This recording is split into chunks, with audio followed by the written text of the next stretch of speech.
So a lot going on this morning, starting off 2026, hitting the ground running. Let's see. U.S. strikes Venezuela and captures Venezuelan president, which is crazy.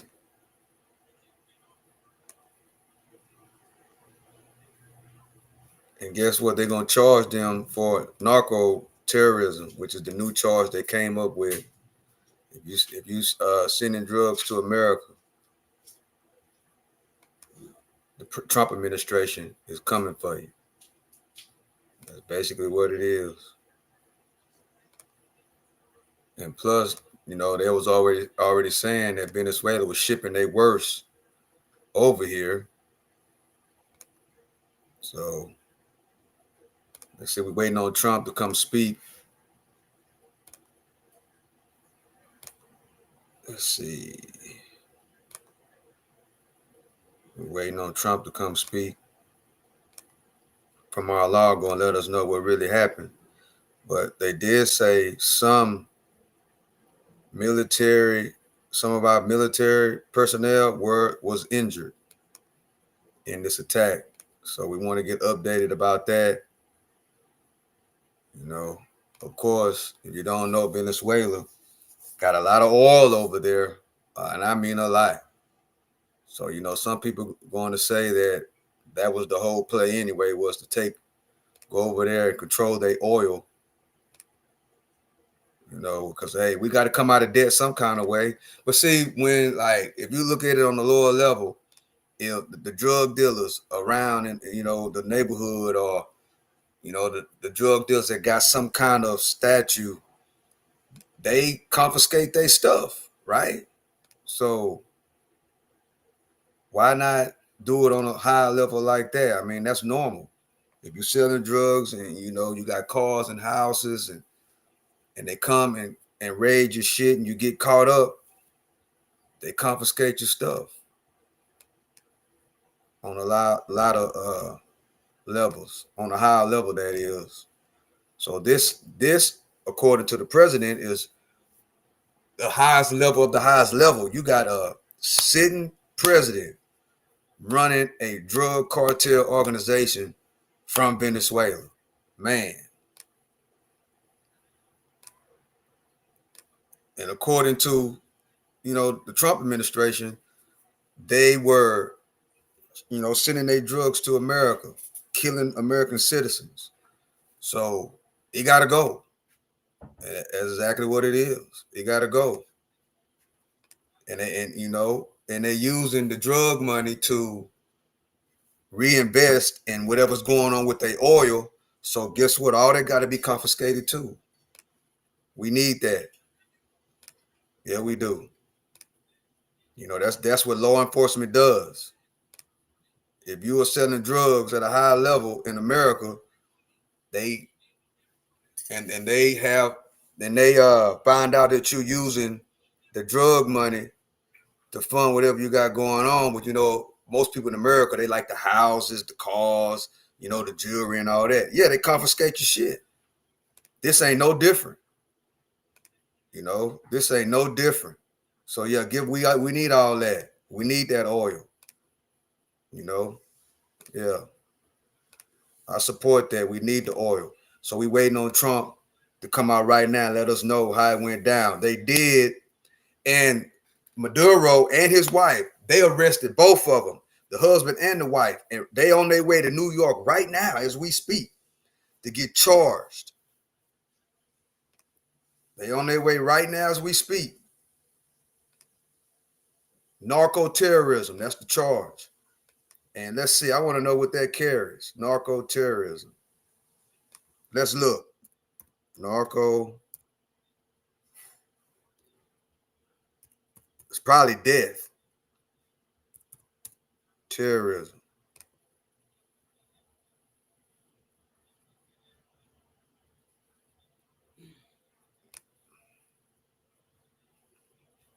Narco terrorism. What is let's see. Hey, let me get back over here. narco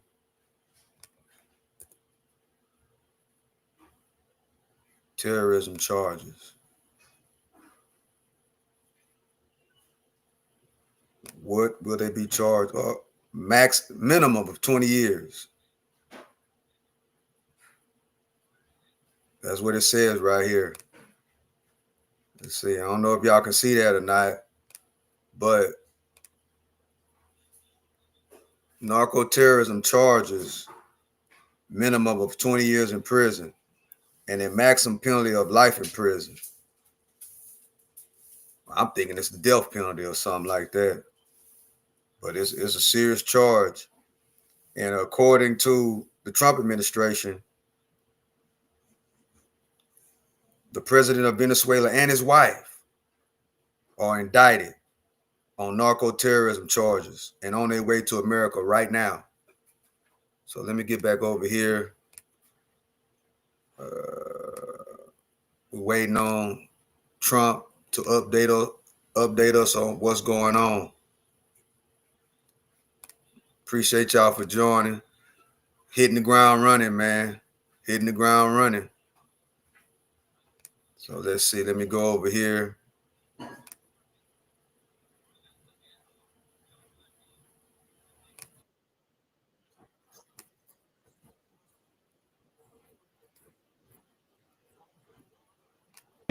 How bad they were, but he said that no one was killed. It was a bold operation, but we knew that Donald Trump was going to launch something like this. Everyone we've spoken to in the last couple of months has said that the US force in the Caribbean was not big enough for a land invasion, and Donald Trump himself had confirmed that the CIA excuse me, and others had been given the all clear to carry out covert operations in Venezuela. So something like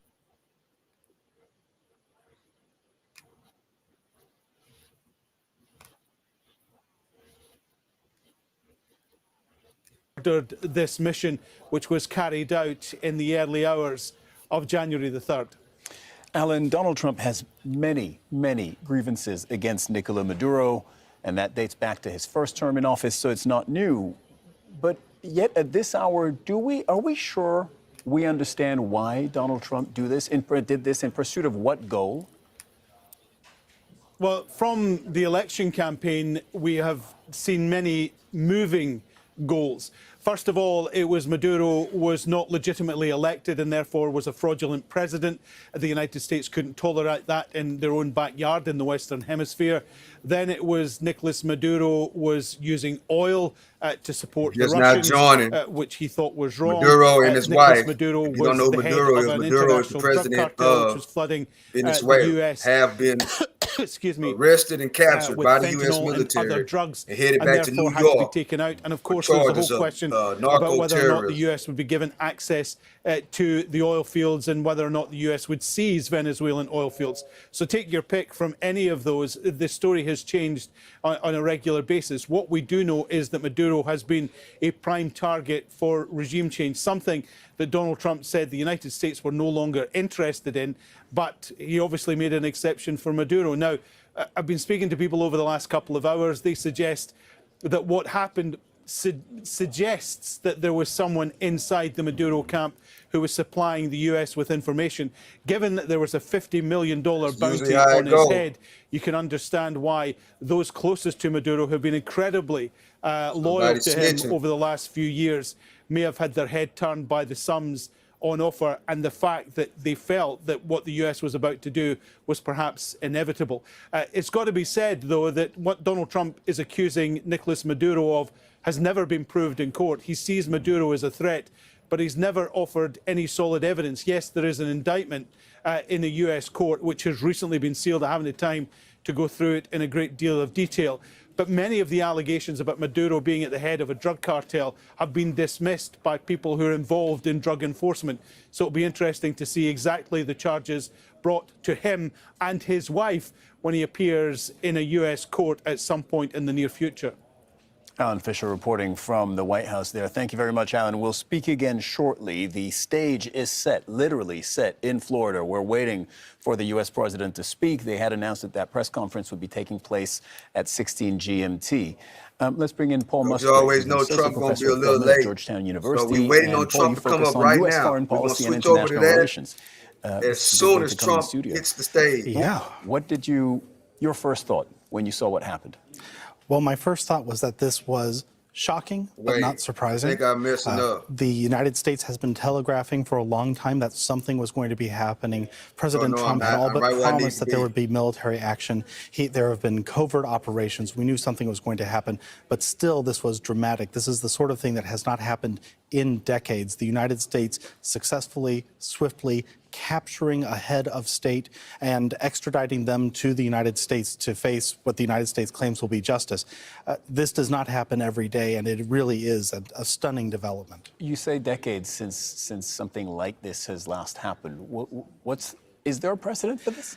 January 3rd, 1990, when the United States invaded Panama and captured Manuel Noriega, who was then brought to stand trial for drug crimes. So this is going back a long way, 35 years. 35 years. Something like this has happened, but this is a long time ago, and this was a part of international relations that I think people did not expect to come back in this way, and certainly the dramatic images that we saw today. I do want to ask you the same question I asked Alan, which is why? Why is Donald Trump doing this? Because there's a list of reasons that have been given. They're not all the same, right?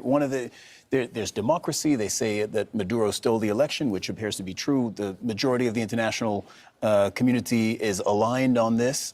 The election of 2024, that therefore he is not a legitimate president, which is the U.S. position. So there's democracy. There's oil. There are many people, of course, who will point out that Venezuela sits on the largest proven oil reserves in the world. There's the drug trafficking. There's migration. What do you think is the end goal for Donald Trump? Well, there's a question about why we're here, and there's a question about what Donald Trump's end goal is. I think fundamentally, Trump and the people around him have gone into this because Maduro and Venezuela have been a thorn in the side of the United States. But so are many others.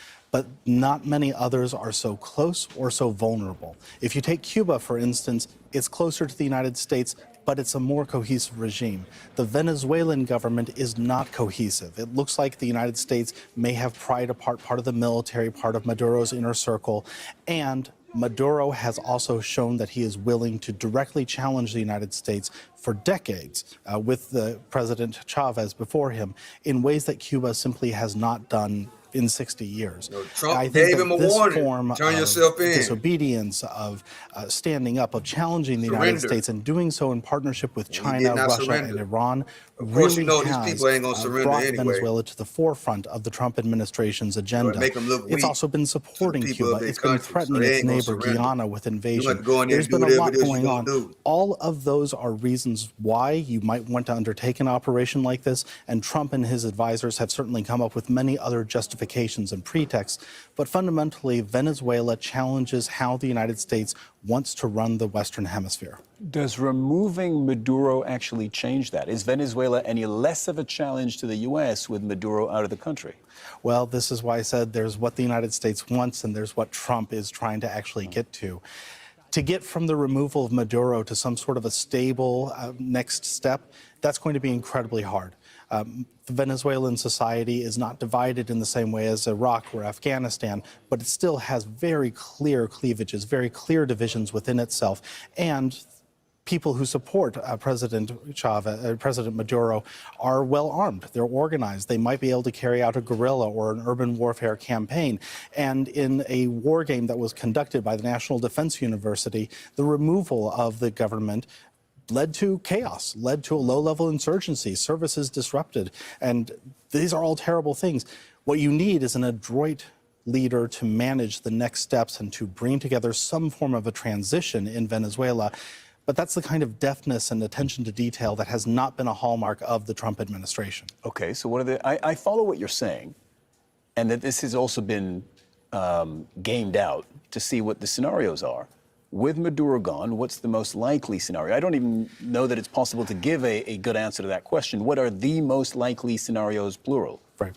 One scenario, the optimistic path is that... From the U.S.'s point? From the U.S. point of view, and also the point of view of the Venezuelan people, is that the Venezuelan opposition and the Venezuelan government and power ministries are able to reach an agreement about how next steps will take place, that there will be a pacted transition, free and fair elections, internationally guaranteed, everything that you want to have that.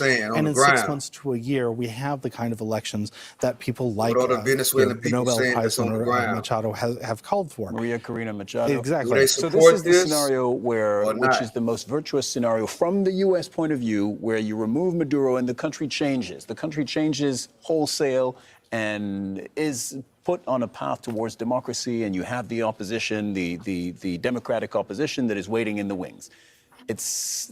Really? Well, something like that happened after 1989 in Panama, and that doesn't excuse or justify anything. The other alternative. In 2020, Maduro was charged by Southern District of New York Court for drug offenses. So they've been trying to get him. And guess what? They got him.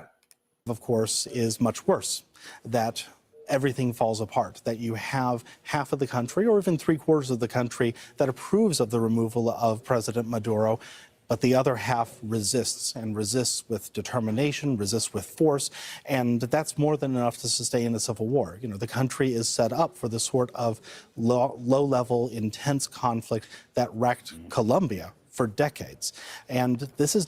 Trump them was saying, they've been saying it for years, that a lot of the illegals from Venezuela was entering into the United States, and that the Venezuelan president, that same guy, what Trump said he was doing, he was letting out the worst criminals in Venezuela so they could come over here to America illegally. You've been saying that for a while. Not far off from what happened to Haiti after 1994, when the United States intervened there. And as we all know, Haiti's story over the past few decades has not been a happy one. This is a broad range. And that's why I'm saying that the skillful mediation or leadership of outside players right now. Could make a big difference. Chad. But I'm not optimistic myself. So just before I move on, I have to ask you a question on the less optimistic scenario from the U.S. point of view, because in my generation and in my experience broadcasting on U.S. Invasion, this is not an invasion, or at least it's not a full-scale military invasion. But when the U.S. invades a country and removes leadership, it does not necessarily end well, and it can become much, much worse than it previously was. So and it's on its way to America. If this does go south, which it could, what does that look like? It looks like something that resembles, I would probably say, in other words, a worse version of Colombia's civil war, or possibly something that looks like an amped-up version of what has happened to Mexico over the past several decades, in which a combination of bitter enders and folks fueled by drug profits try to thwart the U.S. occupation, link up with outside forces, and generally cause chaos for a long time in a way that plays on very real feelings of anti-imperialism among the Venezuelan people, and also generates a sort of long-lasting conflict that's very hard to put down. And this has happened in Latin America before. So I think there are good reasons to be skeptical. Paul, we just got a statement by the U.S. Vice President J.D. Vance, who posted this on Twitter. The president offered multiple off-ramps, but was very clear throughout this process the drug trafficking must stop and the stolen oil must be returned to the United States. Maduro is the newest person to find out that President Trump means what he says. Kudos to our brave special operators who pulled off a truly impressive operation.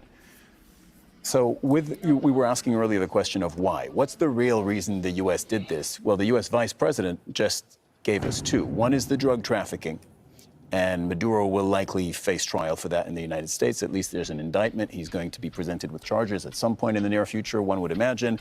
So there's the drug trafficking, and there's what the J.D. Vance just said was the stolen American oil. This is a foreign sovereign country, Venezuela, which has the largest proven oil reserves. We mentioned it. How is this stolen American oil? About 50 years ago, Venezuela nationalized control of its oil deposits, and since then, relations between Venezuela and U.S. oil giants have been touchy, to say the least. PDVSA, the Petróleos de Venezuela, has taken control of the country's oil reserves. The national oil company. But 50 years ago, right? This is why I say you have to think about what's the reason and what's the pretext.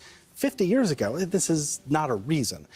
What is the reason? I think that the underlying point is President Trump means what he says. In the national security strategy released just a month ago, yes, President Trump and his staff said that they were going to establish the Trump corollary to the Monroe Doctrine, which would be to keep the hemisphere free of any outside powers. And if you're going after that, Venezuela is the first place to start. I'll give you the quote. To an assistance of your point, the quote from the National Security Strategy that was just put out in November, the U.S. must be preeminent in the Western Hemisphere as a condition of security and prosperity. And then for anybody who's, curious to read this, it's pretty short. It's 3-4 pages, and it tells you they feel that the U.S. needs to control pretty much everything that happens in the Western Hemisphere. So that's North America and South America. And they need to enlist friends, and they need to, it explains they need to expand the friend list, as they write it, as they put it, right, to help them in their goal. Right.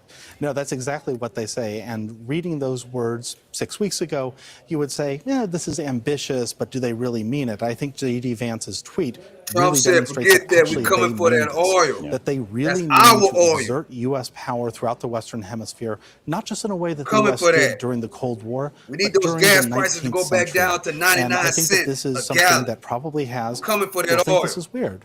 Denmark worried because President Trump has Greenland. Exactly, has talked about Greenland as part of strategic resources and keeping Russia and Chinese influence from the hemisphere. They really seem to mean what they say.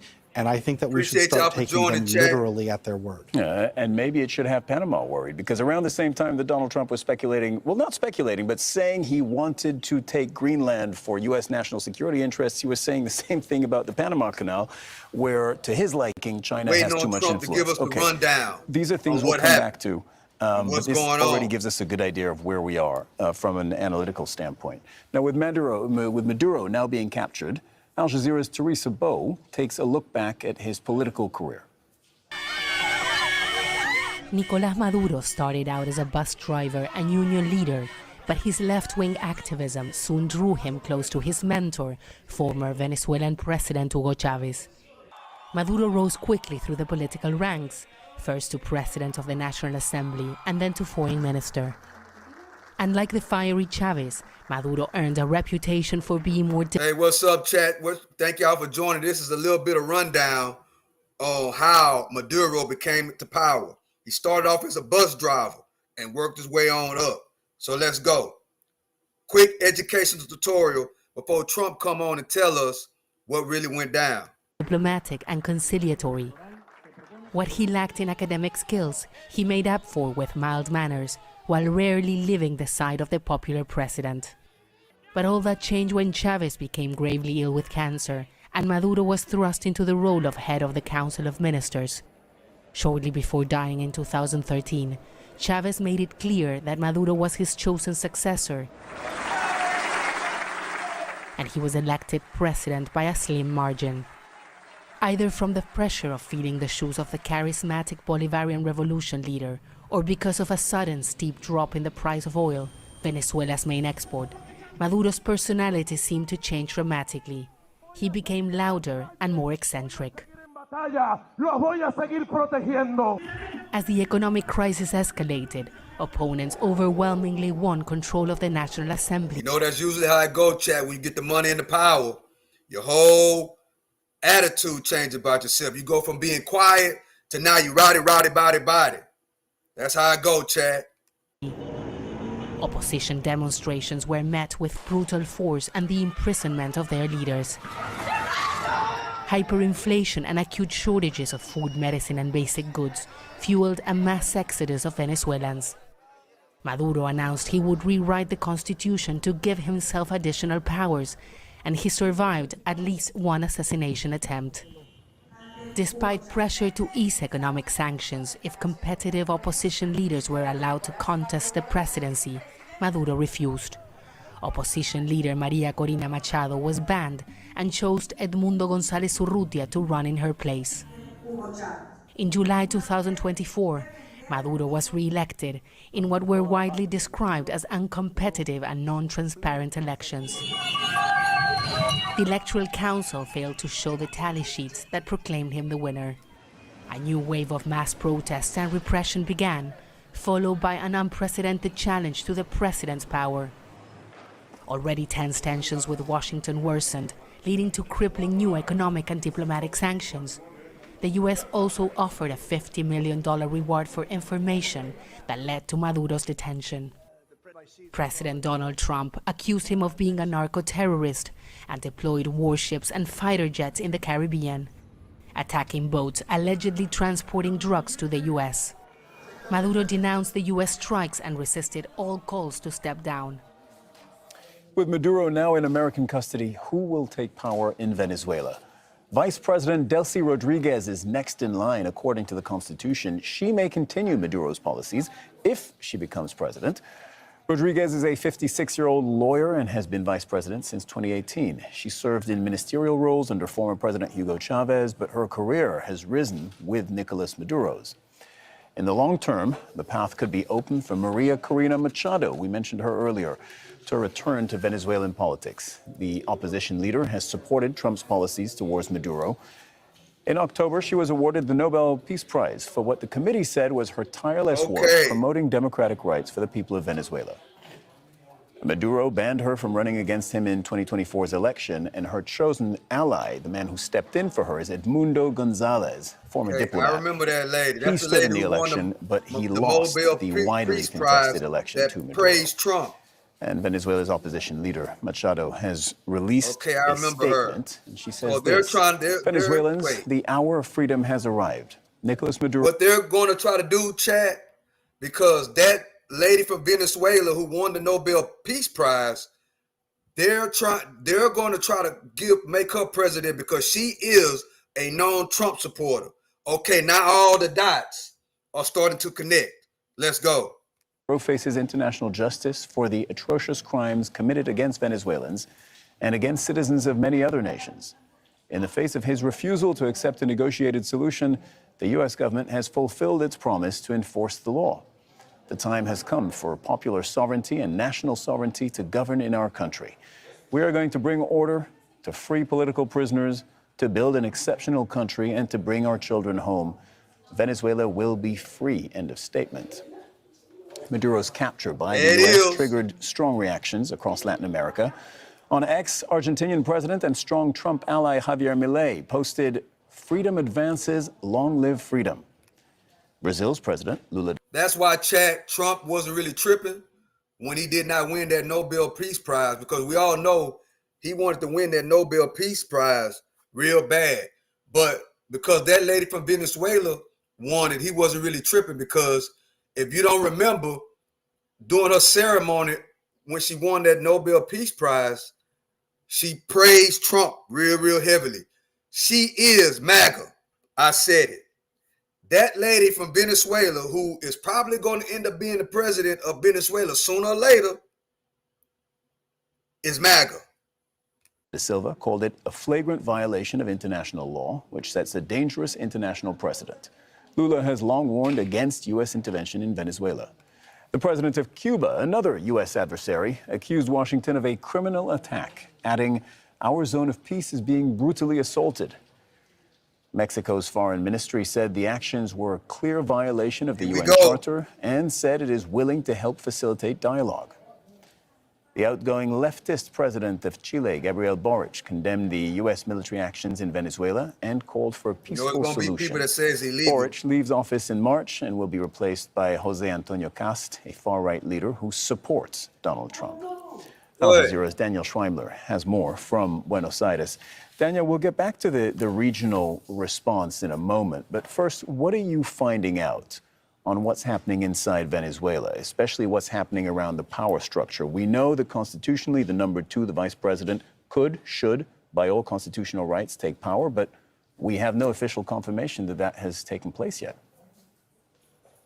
And as I understand it, Delcy Rodriguez, when all this transpired in the early hours of the morning, was actually in Moscow, so not even in Venezuela when all this was happening. So whether she will be allowed to get back into the country, whether she would be allowed to stand, I think the whole nation, those Venezuelans in exile and those within the country, the international political community, all watching really and waiting to see what the United States does next. Until they know that, I don't think anybody nobody really knows quite how to react, as we've been hearing from some of your previous speakers. In my opinion, chat, that lady that won that Nobel Peace Prize, she's going to be the next one that's in power when it comes to Venezuela.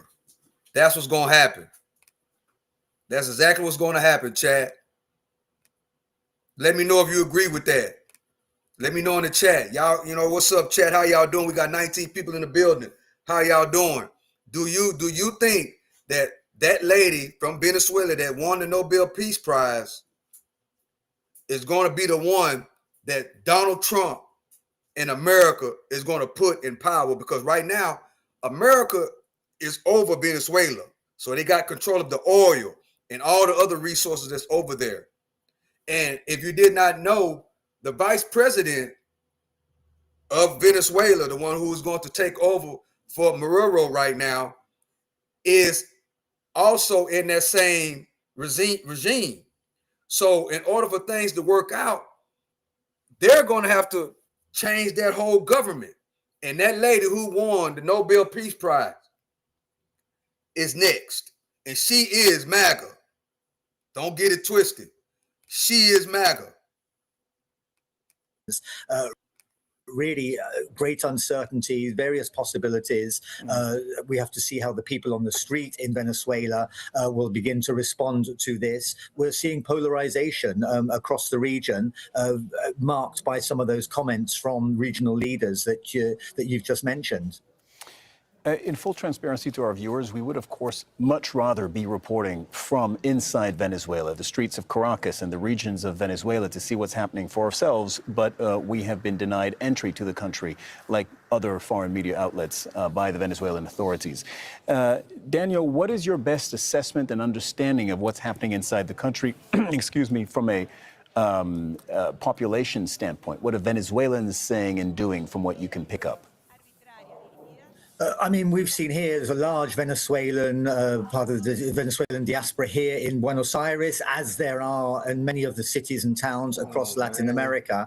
And this afternoon, what we're seeing is what they're calling a happiness rally, supporters of the U.S. military intervention in Venezuela, gathering around the obelisk, the main point of protest in Buenos Aires, to support that move. At the same time, others in Argentina, Argentines and Venezuelans marching to the Venezuelan embassy here to protest against that action. So I think that those kind of feelings, those sentiments would be reflected in the diaspora. And we're talking about several million people, 6-7 million Venezuelans who in the last few years have left the country for political, for economic reasons, to try to make a life elsewhere, all watching and waiting, bated breath to see what that next move will be. Will they be able to go back?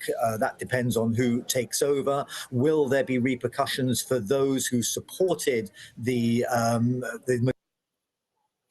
Here it is right here, chat.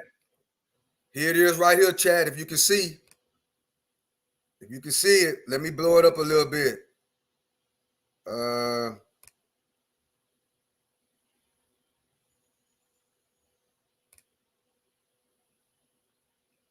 Right there. Venezuelan opposition leader, 2025 Nobel Peace Prize winner, Maria Machado, posed to take the place of Maduro. There it go. Just as I predicted. There she go. That lady right there is a Trump supporter. She's MAGA. I said it. She's MAGA, chat. And that's who's going to be the leader of Venezuela. That's who's taking over Venezuela real soon. Now let's go back over here where we were at, as we had to do that to put that out there. Colombia, Gustavo Preto, saying that he's sending troops to the border. That's to monitor the situation, but also because they fear there will be another great wave of migrants, people leaving the country, either to escape repercussions, depending on what their political stance was before this happened, or because they don't see a future, having held on for so many years. So a great deal of uncertainty, very difficult to pinpoint exactly which forces in this very polarized situation will gain dominance in these next few days and weeks. Daniel, not to put too fine a point on it, for the moment, as far as we know, there isn't a countrywide uprising. The people of Venezuela, I know there's been one gathering and a counter gathering, but from if we look at this from a national perspective, the people of Venezuela are not rushing to the streets one way or another yet.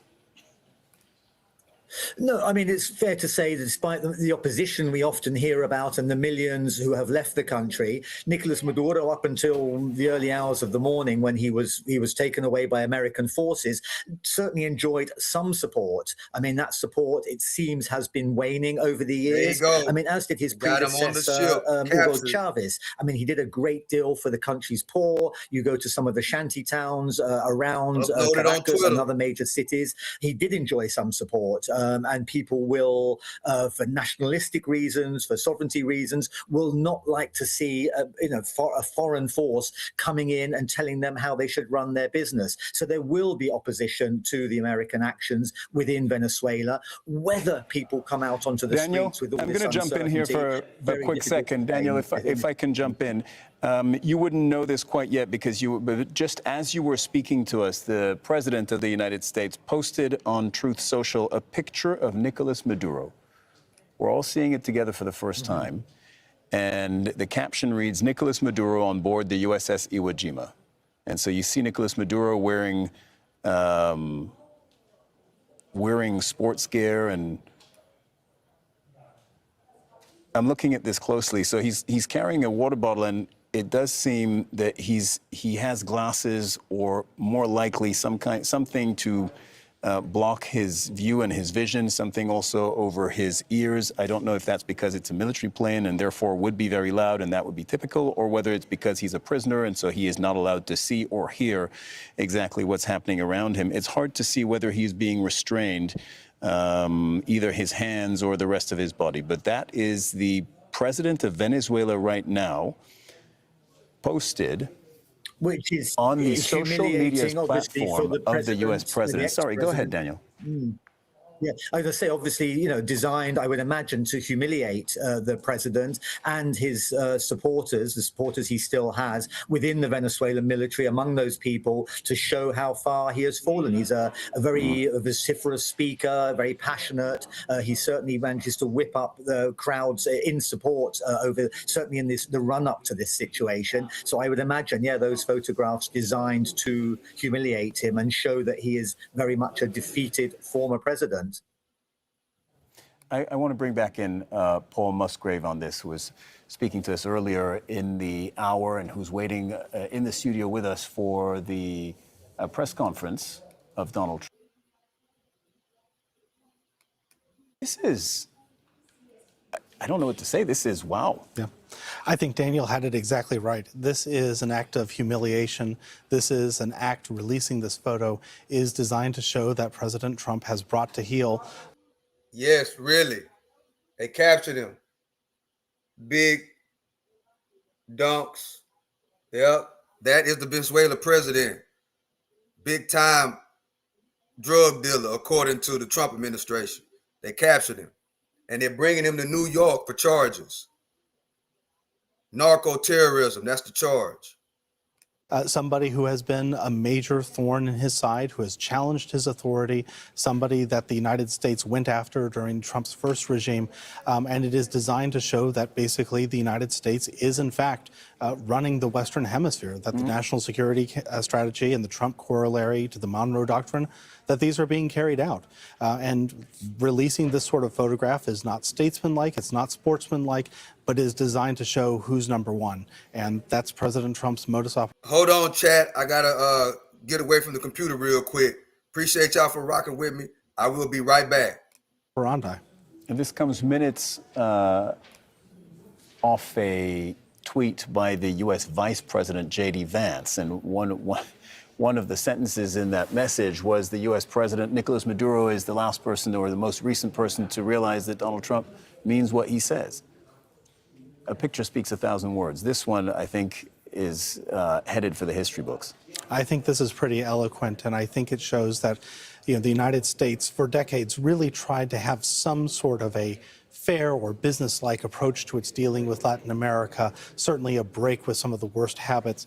But coming back to something like this is an act designed to show that the United States is very involved, very powerful, and not willing to make friends or to broker any sort of compromise. Yeah, Donald Trump did say in an interview to Fox News just a short while ago, this sends a message, this meaning the capture of Nicolas Maduro. I think the picture carries that message. Who's the message for, though? So there's a lot of people for that this is for. For one, it's designed to show the people of Venezuela, who some of them do approve of this, that the United States has him. This is meeting Vice President Delcy Rodriguez's challenge for proof of life. Well, here's the proof of life. Here's the hostage. It's also designed to show an image to the United States that President Trump has got his man, that he really carried out a successful raid. And then I think that it also speaks to the rest of the hemisphere. There are, I like Daniel's word, polarization. There are countries, leaders, peoples in the Western Hemisphere who view Maduro as a dangerous socialist and somebody who has to be stopped. And then there are people who are very sympathetic to his anti-imperialist message. To the former group, it shows the United States is listening and they're on their side. And to the latter group, it says, watch out. What does it say to Venezuelans? To Venezuelans, I think it says that whatever else happens, Maduro is gone. And there's nobody, I think, with the same kind of charisma or legitimacy as a successor who could take Maduro's place as he took Chavez's place. And for Delcy Rodriguez, for instance, to be in Moscow when the event happened, you know, it's not great optics, and who's really in charge? And after years of President Maduro saying that he and his military could stand up to the United States, in a span of minutes, that illusion was destroyed. Paul, thank you very much for staying with us. We'll speak again shortly. Let's look at the international reactions. Maduro's capture by the U.S. has sparked very strong reaction across the world. Colombian President Gustavo Petro announced the deployment of military forces to the Venezuelan border, calling U.S. actions an assault on the sovereignty of the region. Spain's foreign ministry offered to mediate and help find a peaceful solution, and the EU is calling for restraint. Lift up the audio. Okay, thank you very much. This is big stuff. And we appreciate you being here.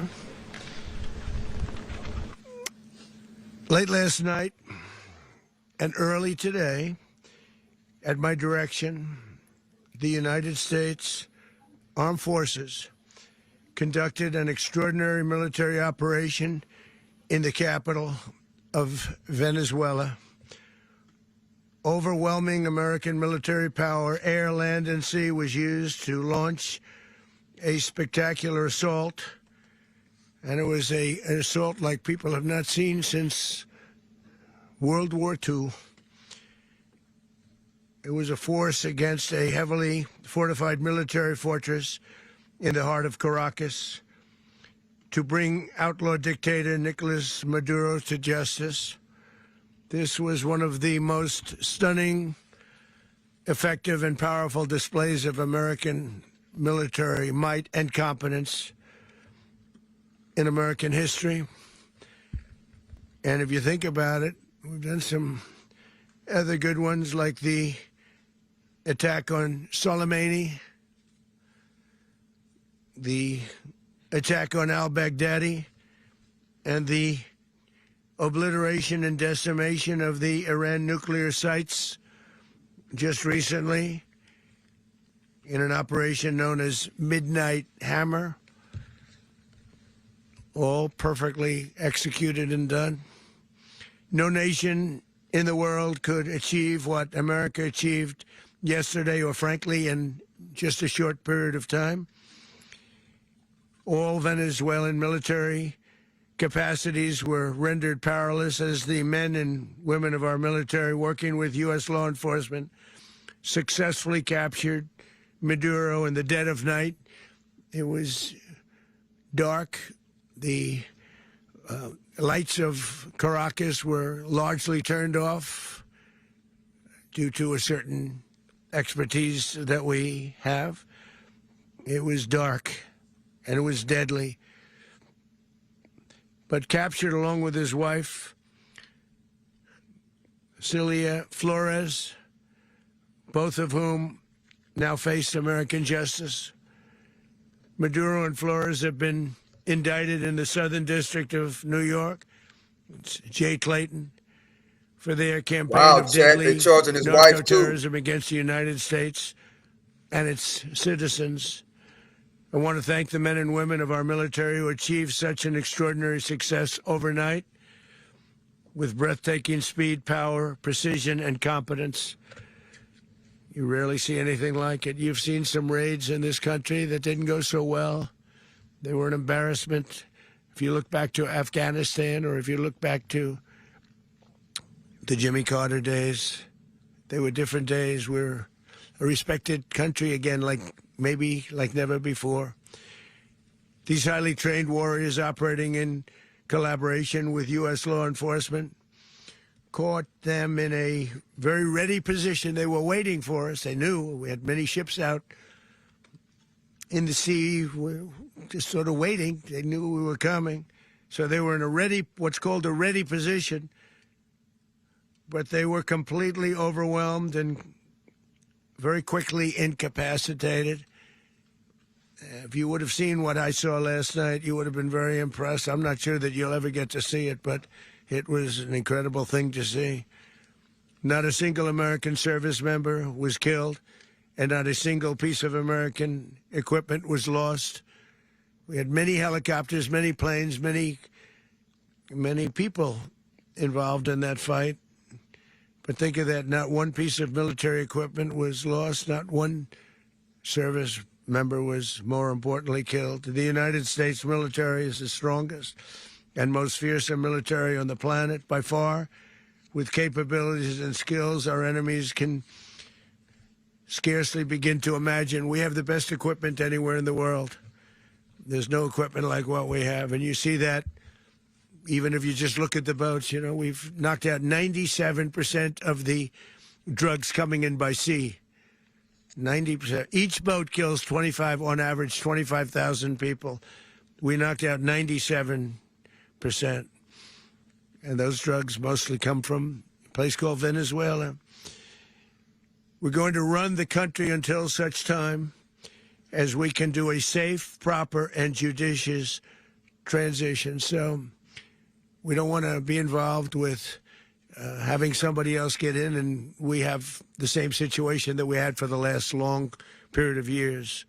So we are going to run the country until such time as we can do a safe, proper, and judicious transition. And it has to be judicious, because that's what we're all about. We want peace, liberty, and justice for the great people of Venezuela, and that includes many from Venezuela that are now living in the United States and want to go back to their country. It's their homeland. We can't take a chance that somebody else takes over Venezuela that doesn't have the good of the Venezuelan people in mind. We've had decades of that. We're not going to let that happen. We're there now, and what people don't understand, but they understand as I say this, we're there now, but we're going to stay until such time as the proper transition can take place. So we're going to stay until such time as we're going to run it, essentially, until such time as a proper transition can take place. As everyone knows, the oil business in Venezuela has been a bust, a total bust, for a long period of time. They were pumping almost nothing by comparison to what they could have been pumping and what could have taken place. We're going to have our very large United States oil companies, the biggest anywhere in the world, go in, spend billions of dollars, fix the badly broken infrastructure, the oil infrastructure, and start making money for the country. And we are ready to stage a second and much larger attack if we need to do so. So we were prepared to do a second wave if we needed to do so. We actually assumed that a second wave would be necessary, but now it's probably not. The first wave, if you'd like to call it that, the first attack was so successful, we probably don't have to do a second, but we're prepared to do a second wave, a much bigger wave, actually. This was pinpoint, but we have a much bigger wave that probably won't have to do.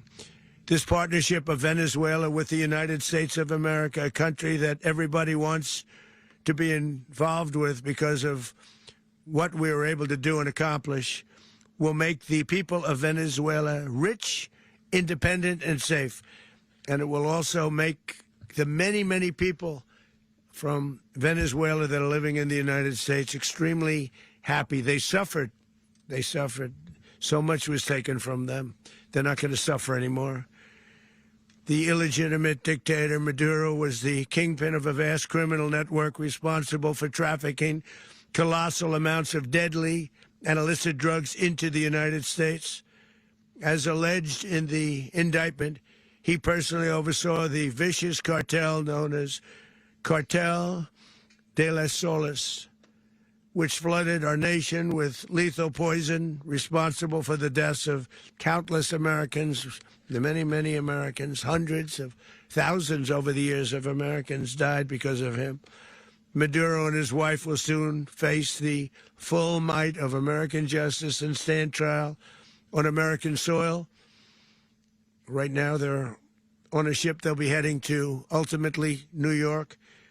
And then a decision will be made, I assume, between New York and Miami or Florida. But we have people where the overwhelming evidence of their crimes will be presented in a court of law. And I've seen it. I've seen what we have. It's both horrible and breathtaking that something like this could have been allowed to take place. For many years after his term as president of Venezuela expired, Maduro remained in power and waged a ceaseless campaign of violence, terror, and subversion against the United States of America, threatening not only our people, but the stability of the entire region. And you all saw it. In addition to trafficking gigantic amounts of illegal drugs that inflicted untold suffering and human destruction all over the country, all over, in particular, the United States, Maduro sent savage and murderous gangs, including the bloodthirsty prison gang, Tren de Aragua, to terrorize American communities nationwide. And he did indeed. They were in Colorado. They took over apartment complexes. They cut the fingers off people if they called police. They were brutal, but they're not so brutal now. And I just have to congratulate our military, Pete, and everybody, and our National Guard, because the job that they've done, whether it's in Washington, D.C., where we have a totally safe city, where it was one of the most unsafe cities anywhere in the world, frankly, and now we have no crime in Washington, D.C. We haven't had a killing. We had the terrorist attack a few weeks ago. A little bit of a different kind of a threat, but we haven't had a killing in a long period of time, 6-7 months. We used to have on average two a week in Washington, our capital. We don't have that anymore. The restaurants are opening. Everyone's happy.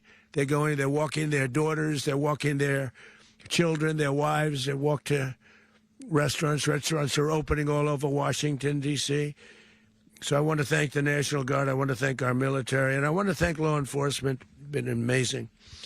And they should do it with more cities. We're doing it, as you know, and we're doing it in Memphis, Tennessee right now, and crime is down. We've just sort of started a few weeks ago, but crime is down now 77%. And the governor of Louisiana called, great person, and he wanted us to help him, as you know, in a certain very nice part of Louisiana. And we have done that. And it was a rough section, and we have crime down. I understand it's down to almost nothing already after 2.5 weeks. New Orleans, it's down to almost nothing. And we've only been there for 2.5 weeks. Can't imagine why governors wouldn't want us to help. We also helped, as you know, in Chicago, and crime went down a little bit there. We did a very small help because we had no working ability with the governor. The governor was a disaster and the mayor was a disaster, but it knocked down crime. But we're pulling out of there. When they need us, we'll know. You'll know. You'll be writing about it.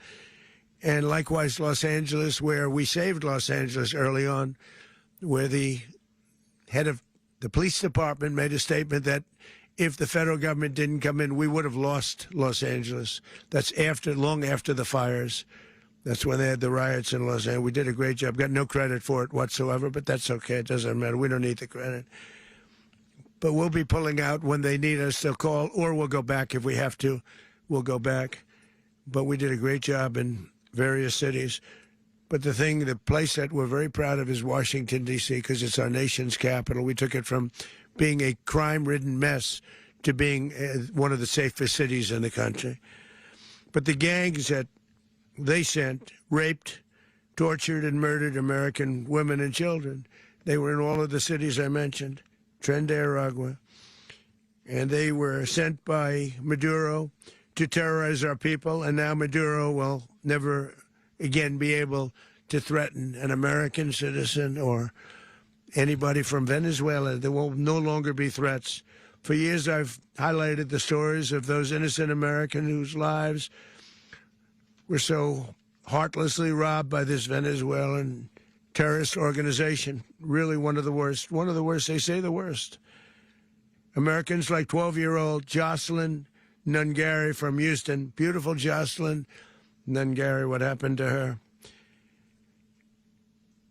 They, as you know, they kidnapped, assaulted, and murdered by Tren de Aragua animals. They murdered Jocelyn and left her dead under the bridge. There was a bridge that will never be the same to so many people after seeing what happened. As I've said many times, the Maduro regime emptied out their prisons, sent their worst and most violent monsters into the United States to steal American lives. And they came from mental institutions and insane asylums. They came from prisons and jails. The reason I say both, they sound similar. Actually, prisons a little bit more hostile, a little bit tougher.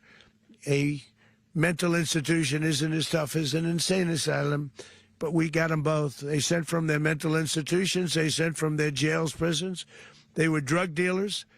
They were drug kingpins. They sent everybody bad into the United States, but no longer. And we have now a border where nobody gets through. In addition, Venezuela unilaterally seized and stole American oil, American assets, and American platforms, costing us billions and billions of dollars. They did this a while ago, but we never had a president that did anything about it. They took all of our property. It was our property. We built it. And we never had a president that decided to do anything about it. Instead, they fought wars that were 10,000 miles away. We built Venezuela oil industry with American talent, drive, and skill, and the socialist regime stole it from us during those previous administrations, and they stole it through force. This constituted one of the largest thefts of American property in the history of our country.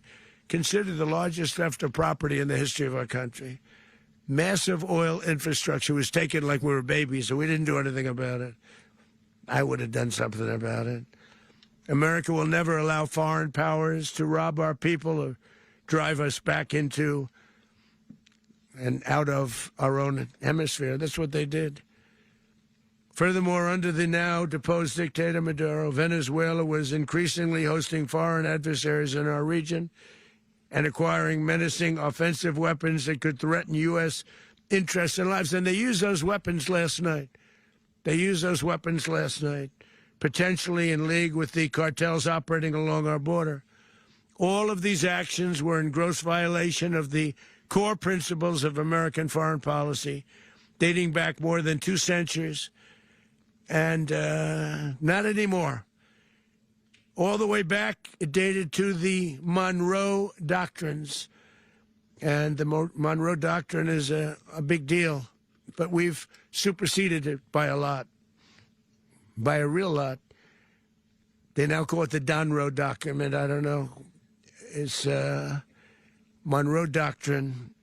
We sort of forgot about it. It was very important, but we forgot about it. We don't forget about it anymore. Under our new national security strategy, American dominance in the Western Hemisphere will never be questioned again.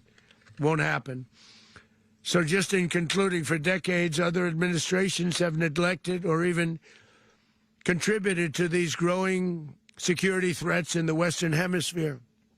Under the Trump administration, we are reasserting American power in a very powerful way in our home region. And our home region is very different than it was just a short while ago. The future will be, and we did this in my first term. We had great dominance in my first term, and we have far greater dominance right now. Everyone's coming back to us. The future will be determined by the ability to protect commerce and territory and resources that are core to national security. These are core to our national security. Just like tariffs are, they've made our country rich, and they've made our national security stronger than ever before. But these are the iron laws that have always determined global power.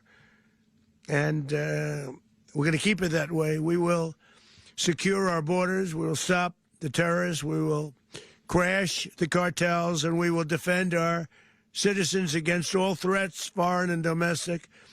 Other presidents may have lacked the courage or whatever to defend America, but I will never allow terrorists and criminals to operate with impunity against the United States. This extremely successful operation should serve as warning to anyone who would threaten American sovereignty or endanger American lives. Very importantly, the embargo on all Venezuelan oil remains in full effect. The American Armada remains poised in position, and the United States retains all military options until United States demands have been fully met and fully satisfied. All political and military figures in Venezuela should understand what happened to Maduro can happen to them, and it will happen to them if they aren't just fair, even to their people.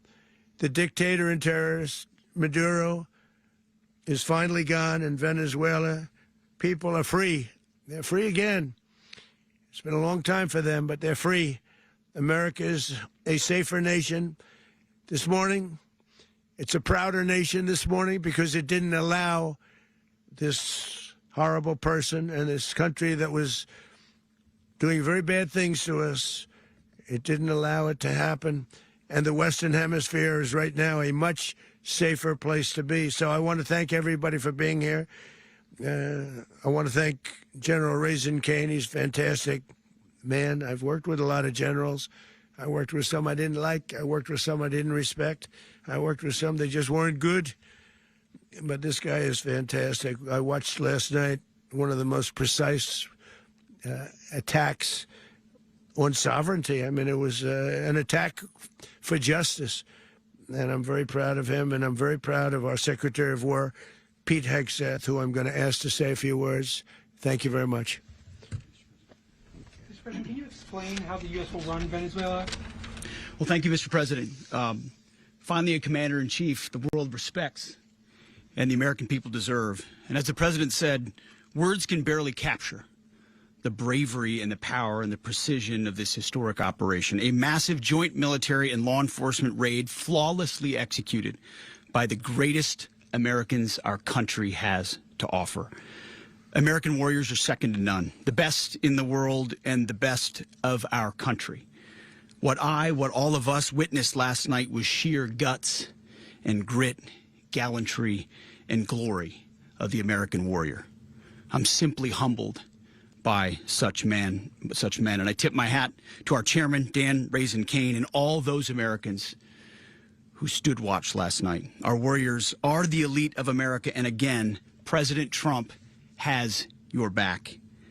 No other country on planet Earth, and it's not even close, could pull this kind of operation off. And no other president has ever shown this kind of leadership, courage, and resolve, the most powerful combination the world has ever seen. As the president said, our adversaries remain on notice. America can project our will anywhere, anytime. The coordination, the stealth, the lethality, the precision, the very long arm of American justice, all on full display in the middle of the night. Nicolas Maduro had his chance, just like Iran had their chance, until they didn't and until he didn't. He effed around and he found out. President Trump is deadly serious about stopping the flow of gangs and violence to our country. Deadly serious about stopping the flow of drugs and poison to our people. Deadly serious about getting back the oil that was stolen from us.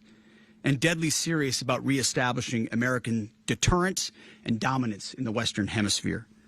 This is about the safety, security, freedom, and prosperity of the American people. This is America first.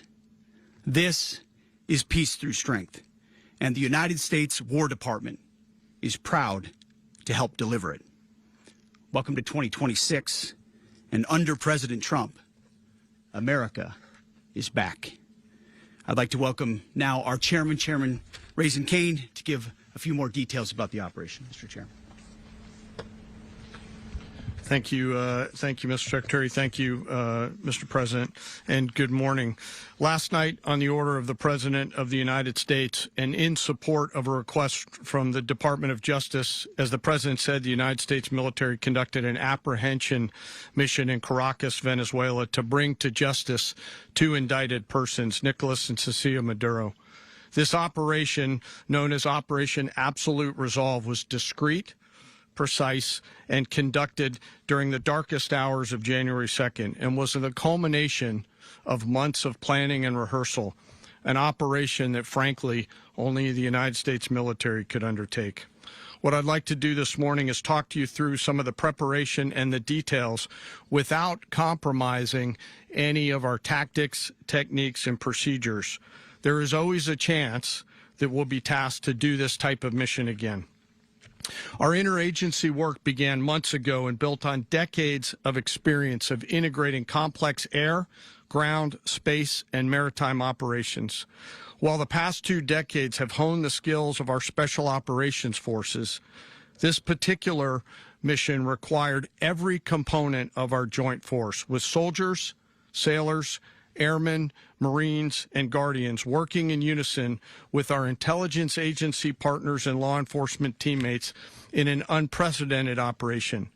We leveraged our unmatched intelligence capabilities and our years of experience in hunting terrorists, and we could not have done this mission without the incredible work by various intelligence agencies, including the CIA, NSA, and NGA. We watched, we waited, we prepared, we remained patient and professional. This mission was meticulously planned, drawing lessons from decades of missions over the last many years, many missions over these last many years. This was an audacious operation that only the United States could do. It required the utmost of precision and integration within our joint force. And the word integration does not explain the sheer complexity of such a mission.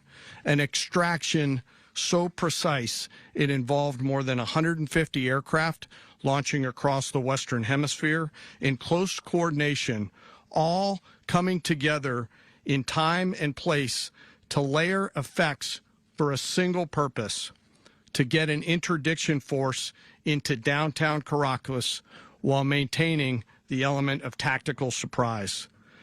Failure of one component of this well-oiled machine would have endangered the entire mission, and failure is never an option for America's joint force. Those in the air over Caracas last night were willing to give their lives for those on the ground and in the helicopters. Let me talk a little bit about the preparation.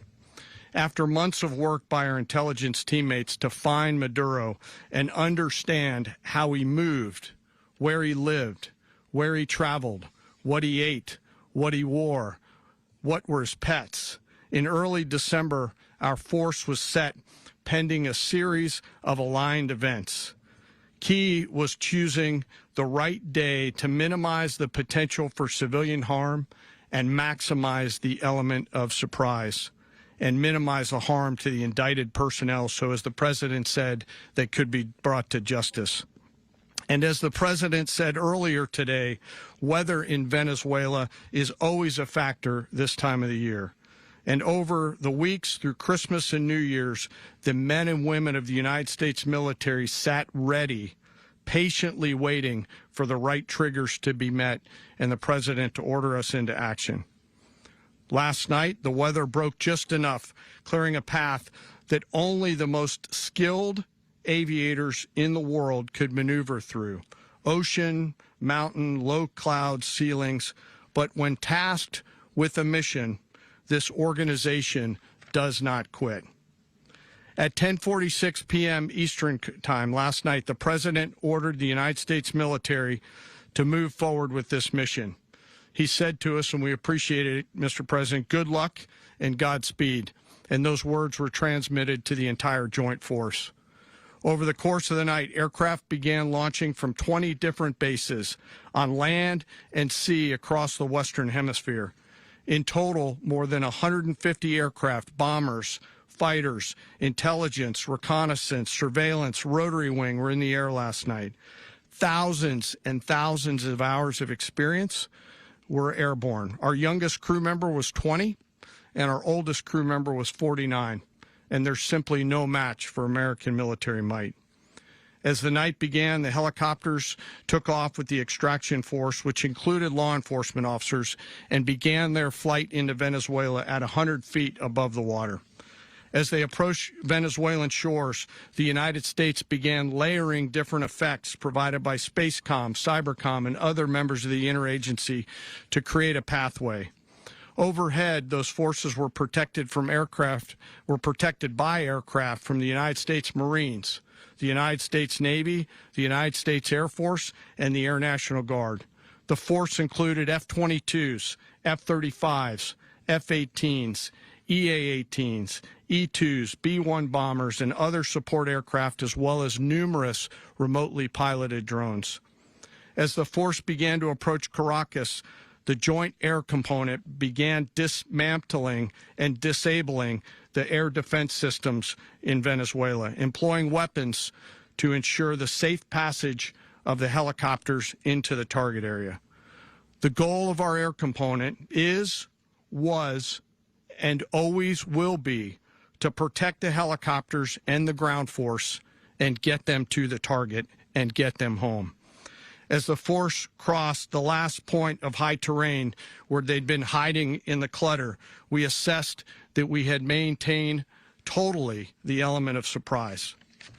As the helicopter force ingressed towards the objective at low level, we arrived at Maduro's compound at 1:01 a.m. Eastern Standard Time, or 2:01 a.m. Caracas local time, and the apprehension force descended into Maduro's compound and moved with speed, precision, and discipline towards their objective and isolated the area to ensure the safety and security of the ground force while apprehending the indicted persons.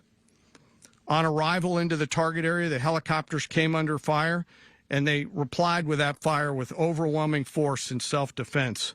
One of our aircraft was hit but remained flyable, and as the president said earlier today, all of our aircraft came home, and that aircraft remained flyable during the rest of the mission. As the operation unfolded at the compound, our air and ground intelligence teams provided real-time updates to the ground force, ensuring those forces could safely navigate the complex environment without unnecessary risk. The force remained protected by overhead tactical aviation. Maduro and his wife, both indicted, gave up and were taken into custody by the Department of Justice, assisted by our incredible U.S. military with professionalism and precision, with no loss of U.S. life. After securing the indicted persons, the force began to prep for departure. Helicopters were called in to exfiltrate the extraction force, while fighter aircraft and remotely piloted aircraft provided overhead coverage and suppressive fire. There were multiple self-defense engagements as the force began to withdraw out of Venezuela. The force successfully exfiltrated and returned to their afloat launch bases, and the force was over the water at 3:29 a.m. Eastern Standard Time with indicted persons on board. And both Maduro and his wife were embarked aboard the USS Iwo Jima. In closing, what we've witnessed today is a powerful demonstration of America's joint force. We think, we develop, we train, we rehearse, we debrief, we rehearse again and again, not to get it right, but to ensure that we cannot get it wrong. Our jobs are to integrate combat power so when the order comes, we can deliver overwhelming force at the time and the place of our choosing against any foe anywhere in the world. I am immensely proud today of our joint force and filled with gratitude to represent them here today. There is simply no mission too difficult for these incredible professionals and the families that stand by them and support them. As we stand here this morning, our forces remain in the region at a high state of readiness, prepared to project power, defend themselves, and our interests in the region. This operation is a testament to the dedication and unwavering commitment to justice and our resolve to hold accountable those who threaten peace and stability. In closing, I want to express my heartfelt gratitude to the brave men and women who executed this mission. Their courage and tireless commitment to our nation are what makes us strong. Thank you, Mr. Secretary, and thank you, Mr. President. Well, I don't have much to add to what you've heard now, other than the following points. Nicolas Maduro was indicted in 2020 in the United States. He is not the legitimate president of Venezuela. That's not just us saying it. The first Trump administration, the Biden administration, the second Trump administration, none of those three recognized him. He's not recognized by the European Union and multiple countries around the world. He is a fugitive of American justice with a $50 million reward, which I guess we saved $50 million. And make sure. Yeah, exactly. But don't let anybody claim it. Nobody deserves it but us. But I want to be clear about one thing. Nicolas Maduro had multiple opportunities to avoid this. He was provided multiple very, very, very generous offers and chose instead to act like a wild man, chose instead to play around. And the result is what we saw tonight. The other message here is the following. You have a guy, like many people around the world, they like to play games. You have a guy who decides he's going to invite Iran into his country, is going to, do the confiscation of American oil companies, is going to flood our country with gang members, is going to take Americans prisoner and try to hold them for hostage and trade them like he was able to do with the Biden administration. Basically likes to play games all this time and thinks nothing's going to happen. And I hope what people now understand is that we have a president. The 47th president of the United States is not a game player. When he tells you that he's going to do something, when tells you he's going to address a problem, he means it. He actions it. I can tell you, I've watched this process now for 14, 15 years, been around it. Everybody talks. I'm going to do this. I'm going to do that. When I get there, we're going to do this. We're going to take. This is a president of action. Like, I don't understand yet how they haven't figured this out. And now, if you don't know, now you know.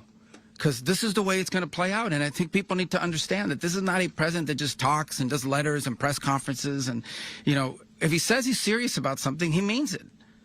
And this is something that was a direct threat to the national interest of the United States, and the president addressed it. There's a president of peace, by the way. I told you what I just said earlier. This guy had multiple opportunities to find his way somewhere else and figure out another. He could have been living somewhere else right now, very happy, but instead he wanted to play big boy. And so now, he's got other sets of problems on his hands. And but I think the message here should be for the world. Look, the president doesn't go out looking for people to pick fights with. He's not generally wants to get along with everybody. We'll talk and meet with anybody, but don't play games. Don't play games with this president's in office, because it's not going to turn out well. And so I hope that I guess that lesson was learned last night, and we hope it'll be instructive moving forward. Is that a message for Cuba? Mr. President. Mr. President. Mr. President. Mr. President. You said that the U.S. is going to run Venezuela. So who's in power right now? but we're going to be running it with a group, and we're going to make sure it's run properly. We're going to rebuild the oil infrastructure, which will cost billions of dollars. It'll be paid for by the oil companies directly. They will be reimbursed for what they're doing, but that's going to be paid. And we're going to get the oil flowing the way it should be. As you know, it was just a minor flow. It was actually a minor flow for what they have. But we're going to run it properly, and we're going to make sure the people of Venezuela are taken care of. We're going to make sure the people that were forced out of Venezuela by this thug are also taken care of. Mr. President, does the U.S. running the country mean that U.S. troops will be on the ground? How will that work? Well, you know, they always say boots on the ground. Oh, so we're not afraid of boots on the ground if we have to have. We had boots on the ground last night at a very high level, actually. We're not afraid of it. We don't mind saying it. But we're going to make sure that that country is run properly. We're not doing this in vain. This is a very dangerous attack. This is an attack that could have gone very, very badly. Could have gone very badly. We could have lost a lot of people last night. We could have lost a lot of dignity. We could have lost a lot of equipment. The equipment is less important, but we could have lost a lot. And we're going to make sure that this is proper. We're there now. We're ready to go again if we have to. We're going to run the country right. It's going to be run very judiciously, very fairly. It's going to make a lot of money. We're going to give money to the people. We're going to reimburse people that were taken advantage of. We're going to take care of everybody. It's very important. We couldn't let them get away with it. You know, they stole our oil. We built that whole industry there, and they just took it over like we were nothing. And we had a president that decided not to do anything about it. So we did something about it. We're late, but we did something about it. Yeah, please. Will you explain the exact mechanism by which you're going to run the country? Are you going to designate a U.S. official to coordinate? Yes, it's all being done right now. We're designating people. We're talking to people. We're designating various people, and we're going to let you know who those people are. What's the group you mentioned that would run Venezuela? Well, it's largely going to be, for a period of time, the people that are standing right behind me. We're going to be running it. We're going to be bringing it back. It's a dead, you know, I talk about a dead country.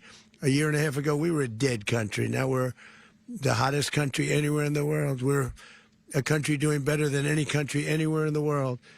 And it required leadership. Venezuela has a lot of bad people in there, a lot of bad people that shouldn't be leading. We're not going to take a chance that one of those people take over for Maduro. So you can look at, and others, we have fantastic people, including people in the military. So we're going to have a group of people running it until such time as it can be put back on track, make a lot of money for the people, and give people a great way of life, and also reimbursement for people in our country that were forced out of Venezuela. Rubio would be... You said earlier today that you weren't going to back Machado to come back and be the opposition leader in your Fox and Friends interview. And then you also mentioned the vice president of Venezuela. Are you going to work with the vice president of Venezuela, or how do you foresee the relationship going? I understand she was just sworn in, but she was, as you know, picked by Maduro. So Marco's working on that directly. He's just had a conversation with her, and she's essentially willing to do what we think is necessary to make Venezuela great again. Very simple. Mr. President, Colombian President Gustavo Petro, a couple weeks ago, he said he's got to watch his ass. And today he said he's not concerned about anything happening to him in the aftermath of this operation. So just what your message is about that. Well, he has cocaine mills. He has factories where he makes cocaine.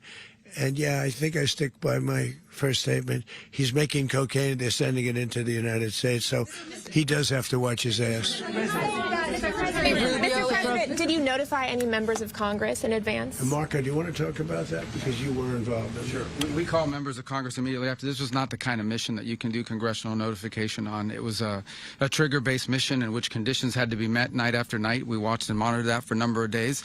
So it's just simply not the kind of mission you can call people and say, hey, we may do this at some point in the next 15 days.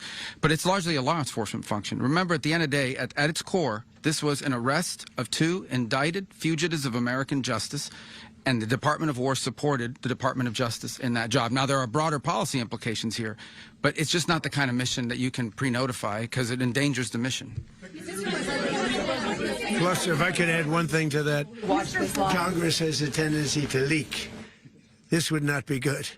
If they leaked, General, I think it would have been maybe a very different result. But I have to say, they knew we were coming at some point, you know. We had a lot of ships out there. They sort of knew we were coming. We went through.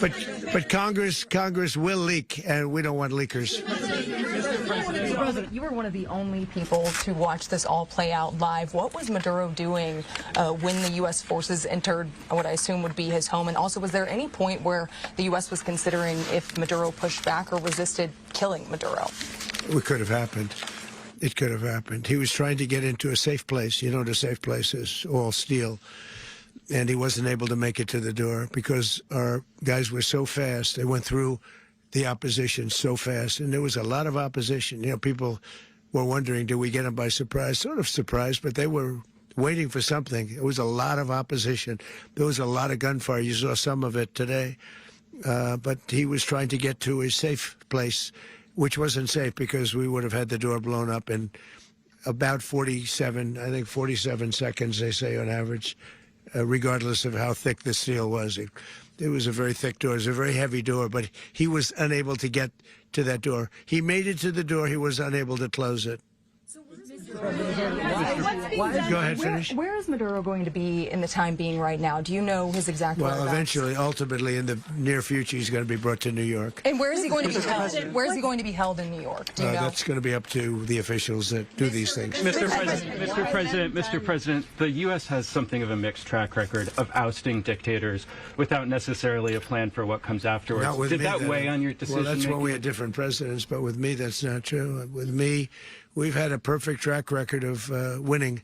We win a lot, and we win. If you look at Soleimani, you look at al-Baghdadi, you look at the Midnight Hammer. Midnight Hammer was incredible. Right now, you wouldn't have peace in the Middle East. We have essentially peace in the Middle East because of that. If we weren't successful with Midnight Hammer, you wouldn't have peace in the Middle East. So, with me, you've had a lot of victory. You've had only victories. You've had no losses. Yeah. Mr. President, can you? How long do you expect the U.S. to run Venezuela, and how soon do you want the Venezuelan people to hold elections? So I'd like to do it quickly, but it takes a period of time. You know, we're rebuilding. We have to rebuild their whole infrastructure. The infrastructure is rotted. It's actually very dangerous. It's blow-up territory. Oil is very dangerous. It's a very dangerous thing to take out of the ground. Can kill a lot of people. It has killed a lot of people doing just that. The infrastructure is old. It's rotted. Much of it is stuff that we put there 25 years ago, and we're going to be replacing it. And we're going to take a lot of money out so that we can take care of the country. Yeah. Are you saying that Secretary Rubio and Mr. President, China, Russia, and Iran have interests in Venezuela. How does this operation affect your relationships with them when it comes to the oil and the drugs? And Russia, Russia when we get things straightened out.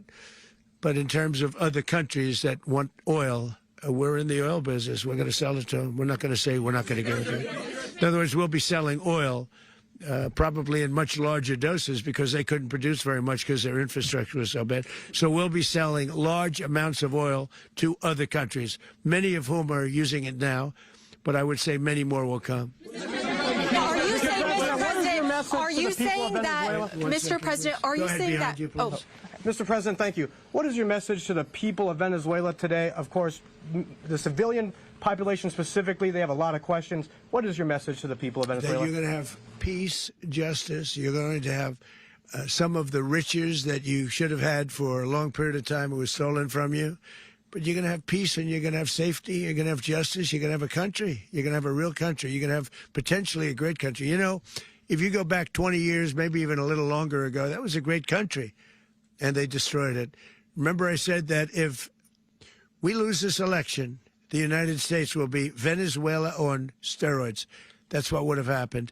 Had we lost the election, the 2024 election, we suffered so badly. When you look at the border from 2020, what they did, what Joe Biden administration did to our country should never be forgotten.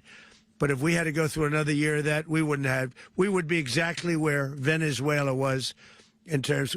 I used to say, if they win, we're going to be Venezuela on steroids, and that's what would have happened. President, thank you. Are you saying that Secretary Hegseth and Rubio are going to be running Venezuela, and will you be sending in U.S. military troops to provide? They're going to be a team that's working with the people of Venezuela to make sure that we have Venezuela right. Because for us to just leave who's going to take over? I mean, there is nobody to take over. You have a vice president who's been appointed by Maduro, and right now she's the vice president, and she's, I guess, the president. She was sworn as president just a little while ago. She had a long conversation with Marco, and she said, we'll do whatever you need. I think she was quite gracious, but she really doesn't have a choice. We're going to have this done right. We're not going to just do this with Maduro, then leave like everybody else, leave and say, let it go to hell. If we just left, it has zero chance of ever coming back. We'll run it properly. We'll run it professionally. We'll have the greatest oil companies in the world go in and invest billions and billions of dollars and take out money, use that money in Venezuela.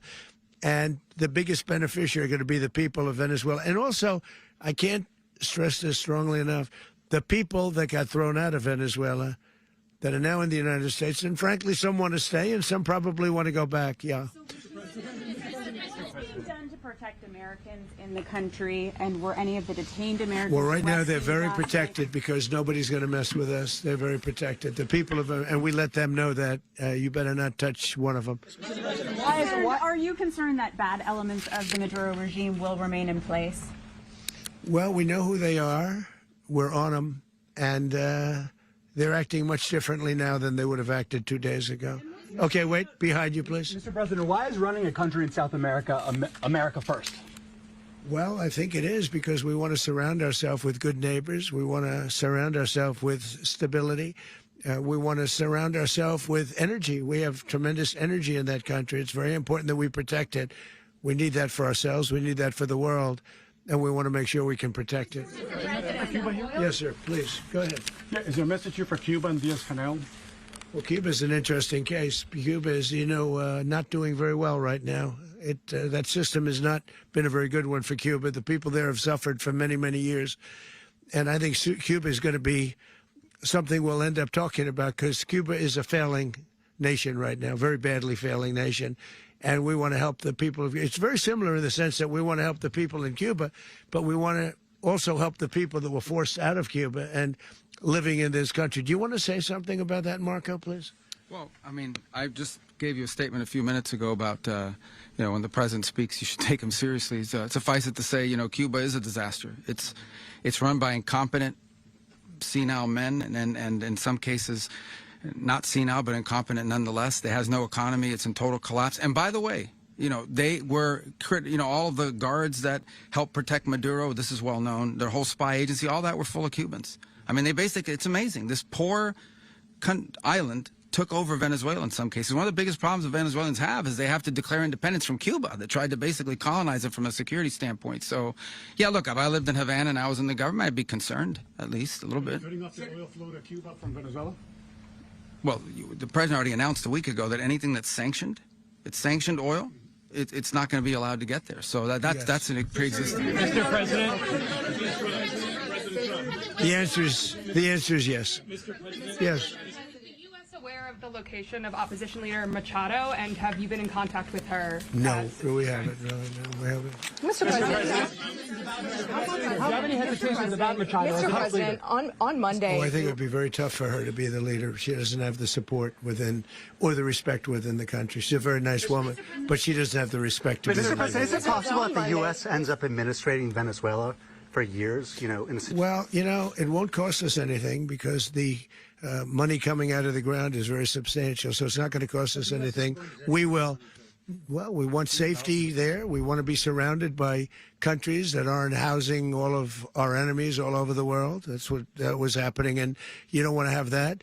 But we're going to be rebuilding, and we're not spending money. The oil companies are going to go in. They're going to spend money. We're going to take back the oil that, frankly, we should have taken back a long time ago. A lot of money is coming out of the ground. We're going to get reimbursed for all of that. We're going to get reimbursed for everything that we spend. So it's going to be a very important. This is a very big evening that took place last night. We have to be surrounded by safe, secure countries, and we also have to have energy. Very important. We have to have energy that's real energy, not where they're getting 4% and 5% of the energy out of the ground. You take a look. It was such a disaster. So what's going to happen with Venezuela, I think, over the next period of a year is going to be a great thing, and the people of Venezuela will be the biggest beneficiaries. Mr. President, going to send in U.S. military. Mr. President, thank you. What did you last speak to Maduro about when you spoke? And is the Well, U.S. I don't want to get into the Venezuela? conversations, but I did have conversations with him, and I said, you got to surrender. And I actually thought he was pretty close to doing so, but now he wished he did, yeah. You said that Maduro is responsible for drug trafficking. You recently pardoned the former president of Honduras, who was convicted on many drug trafficking. Can you explain how these two situations are different? And would you ever pardon Maduro? I endorsed, as you know, the winning president, the man who won in Honduras. I endorsed the man who won in Chile. I endorsed the man who won in Argentina. And we are doing very well with that whole group. What the man that I pardoned was, if you could equate it to us, he was treated like the Biden administration treated a man named Trump. That didn't work out too well for them. This was a man who was persecuted very unfairly. He was the head of the country. He was persecuted very unfairly. And there are a number of them. And we felt that it was a very unfair situation that happened to him. He's also a party member of the man who won. So obviously the people liked what I did. And one of the reasons that was done is because of the fact that the party in power felt very strongly that that man was treated very badly. I studied it very quickly, and then I studied it in great detail. I went to a lot of the people standing behind me, and they felt that that man was persecuted and treated very badly. That's why I gave him a pardon. You referenced boots on the ground earlier. Can you just sort of button this up? Do you envision the U.S. military having a presence in Venezuela as the U.S. runs that country? No, we're going to have a presence in Venezuela as it pertains to oil, because we have to have, we're sending our expertise in. So you may need something, not very much. But no, we're going to be taking out a tremendous amount of wealth out of the ground.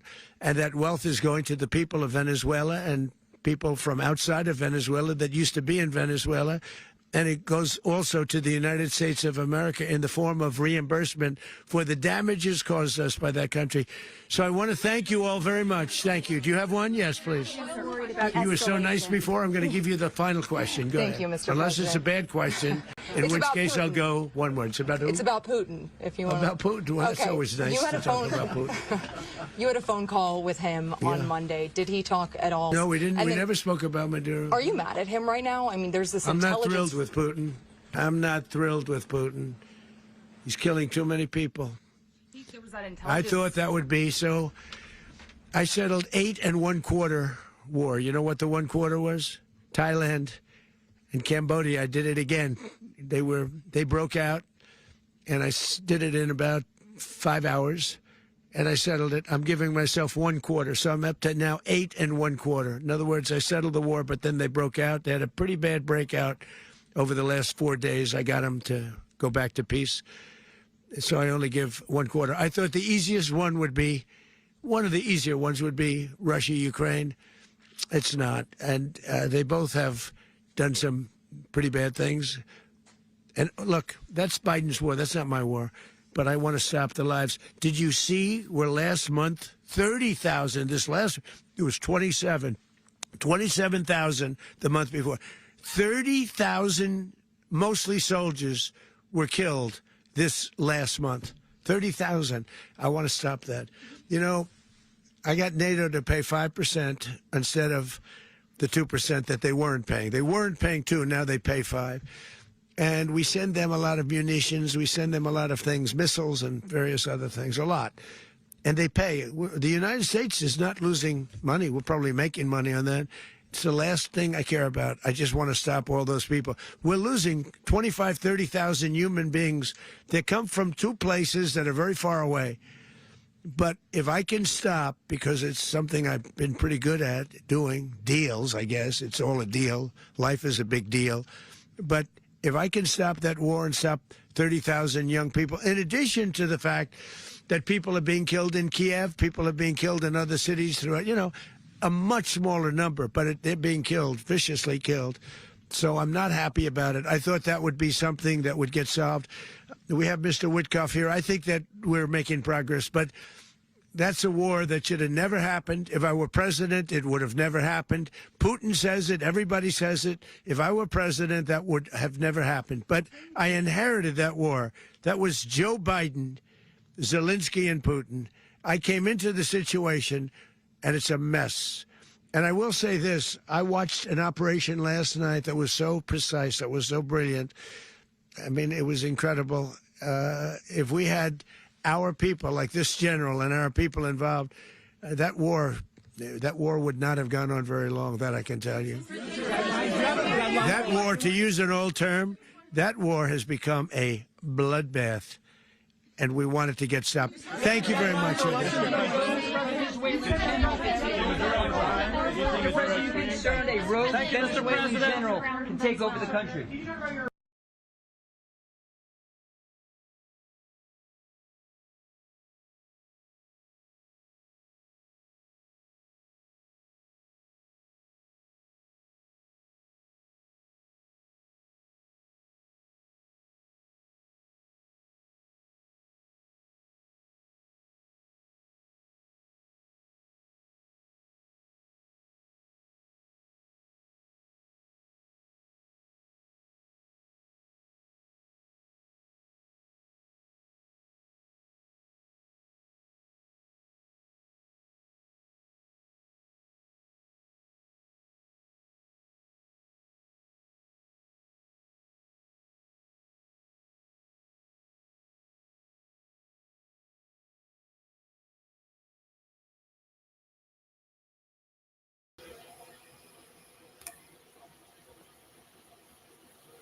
All right, I don't know if y'all can see that or not. I think we back.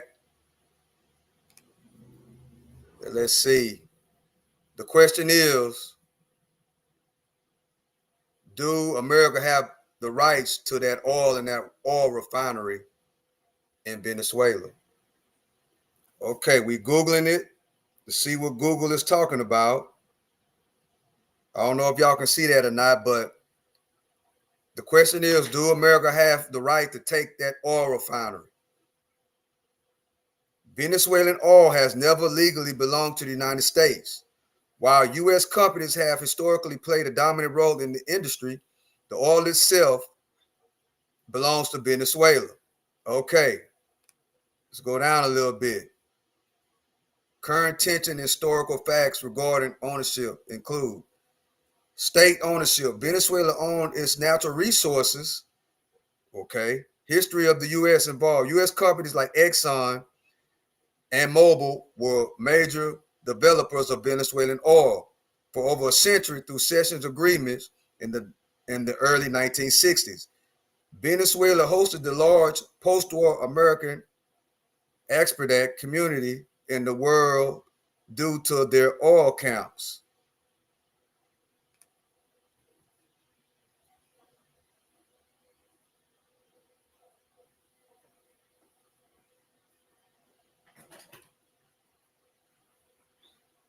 The government seized assets from the U.S., so Venezuela took the assets, which is the oil and the refineries, from ExxonMobil and Phillips after they refused to accept minority stakes in the joint venture.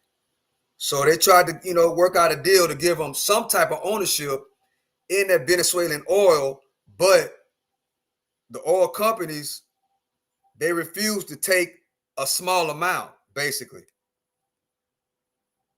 And as of 2026, Donald Trump is saying that the oil belongs to America. But let's go back to the original question.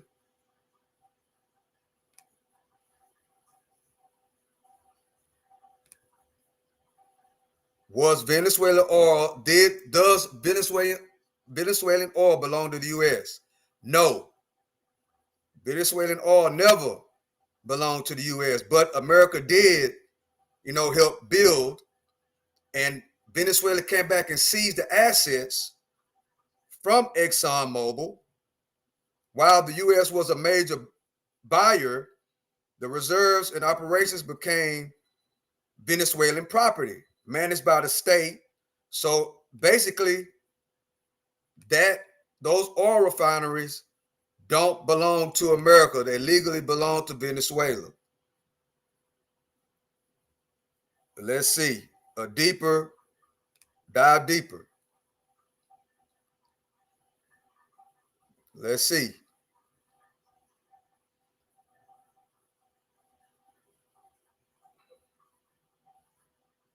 Okay, did the U.S. companies get compensated? Let's see. This is what AI says. Yes. So ExxonMobil, Phillips, and all these companies that built the infrastructure to that Venezuelan oil, they got paid, chat. They got compensated. So that is not America's property. The billionaires, ExxonMobil, Conoco, Chevron, they already got paid. They already got compensated. So, in other words, they stealing the people's oil, chat. There it go. They already got paid. They already settled out of court.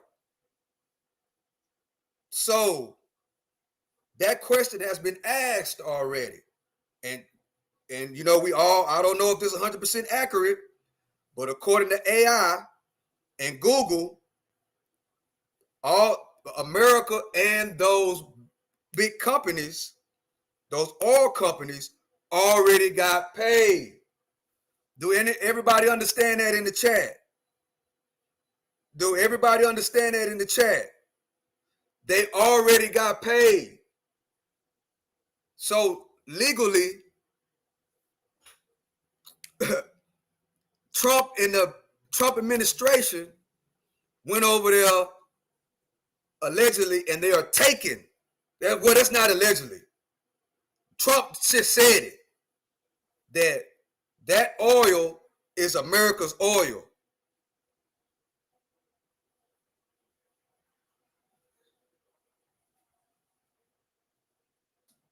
John Fitzpatrick. I mean, I just put up the facts, you know. I just put up the facts. I just showed you the facts. All you got to do is read. America built the infrastructure and found the oil through drilling and built all the infrastructure, but they already got compensated for the work. It says it right here. Conoco awarded $8 billion. ExxonMobil awarded $1.6 billion. They already got paid.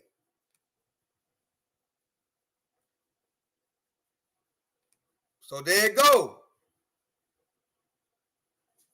And if you have any kind of common sense, if you are paid and you are compensated for your work, it's already a done deal. You can't come and try to take somebody's property after you already got paid through legal process. That's how it works. Wow. What a live, guys. What a live. Powerful, powerful, powerful information we just found out. Powerful, powerful, powerful. So in my opinion, this is my opinion, Trump and the Trump administration is taking them people, trying to take them people oil. That's what's going on. Wow, crazy word.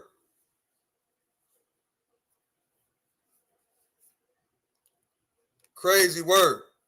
It says it right here. That's how I know. They were awarded.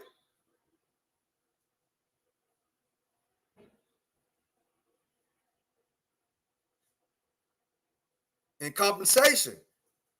That means they paid them. ExxonMobil was awarded $1.6 billion in compensation. It says it right here. You know? Hey, Sniper, would you ever live in Venezuela?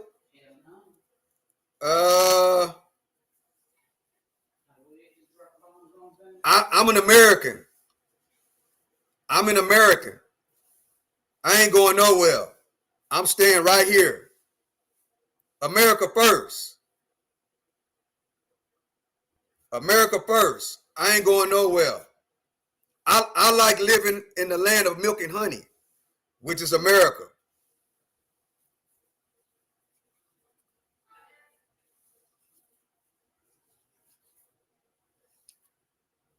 Okay, I think that's it, chat. Appreciate y'all for joining. No matter how you want to look at it, you know, it is what it is.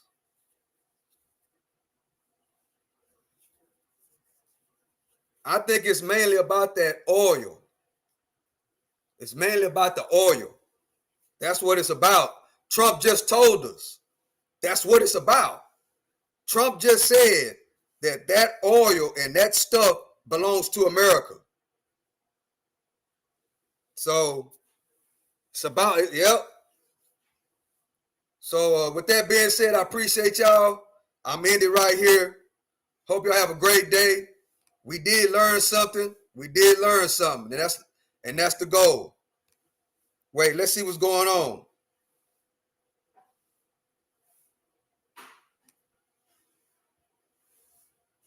How together they are on this. And it's really something that is resonating across Florida, because you've got to remember, this is a state that has a huge Latino base, particularly Venezuelans, especially when you head a bit further south from West Palm Beach. You head down towards Miami-Dade County. There are a lot of Venezuelans there. The city of Doral, for example, just outside the city of Miami, is known as Doralzuela. That is because there are so many Venezuelans there. We're Carlos going to Jimenez, make sure who is quite a prominent House Republican, who is a big backer of Donald Trump, very rarely criticizes him. He's gone on record in the last we've few already hours seen saying this chat. We already went over the this. world order. This is a So I appreciate y'all for joining. Appreciate everybody for tapping in. Man, man, these first 2 days of 2026 is, man, we up hitting the ground running, guys. We up hitting the ground running, chat. Just that quick. We already off to the races. Man, that Donald Trump, guys, he's something else, man. He's something else. That Donald Trump is something else, guys. That's all I got to say about that. I love and I appreciate y'all. Hope y'all have a great day. Thank y'all for joining. I love y'all, chat. Everybody that came rock with me. I love and I appreciate y'all. This is the one and only Stock Sniper. To the next one, I'm out.